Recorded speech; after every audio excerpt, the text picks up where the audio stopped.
George Washington was born on February 22, 1732, in Westmoreland County, Virginia, into a simple colonial world, unaware it had just welcomed the future builder of a nation. His childhood was far from royal.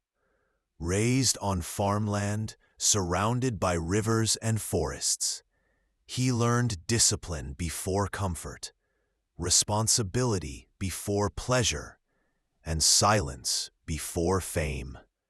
At 11 years old, Washington lost his father.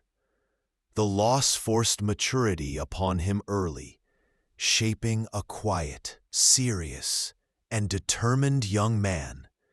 Though he never attended a university, he educated himself through books, observation, and relentless self-control. As a teenager, he became a land surveyor, traveling alone through dangerous wilderness.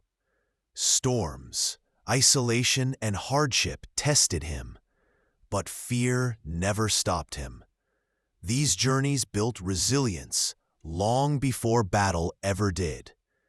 At 20, Washington joined British forces during the war between Britain and France in North America. Combat taught him not glory, but survival. He witnessed death, retreat, and failure. Though loyal to the crown, he noticed how the colonies were treated as expendable tools. When the war ended, he returned home older, hardened, and deeply aware of power's cost. In 1759, he married Martha Custis, gaining wealth, land, and respect. Life at Mount Vernon seemed peaceful. He managed plantations and lived among Virginia's elite. But peace did not last. Britain began imposing crushing taxes and unfair laws on the colonies, without representation. Washington watched trade collapse and liberty weaken. Loyalty gave way to resistance. By 1775, revolution had begun. Washington was chosen to command the Continental Army, not because he sought power, but because people trusted his character. He accepted without celebration, knowing the burden could destroy him. The struggle was brutal. His army lacked food, weapons, training, and unity. Britain stood as the world's strongest empire. Washington faced repeated defeats. His soldiers froze, starved, and died. Critics doubted him. Still, he remained. During the horrific winter at Valley Forge, disease killed more men than battle. Washington walked among his troops, shared their suffering, and refused to abandon hope. In 1776, he made one of history's boldest decisions, crossing the icy Delaware River on Christmas night. The surprise attack shocked the enemy and revived the Revolution's dying spirit. With discipline restored and French support strengthening the fight, momentum shifted. In 1781, Washington cornered British forces at Yorktown, while French ships blocked their escape. The surrender ended British rule in America. Independence was won. At that moment, Washington could have claimed absolute power. Some urged him to become king. He refused.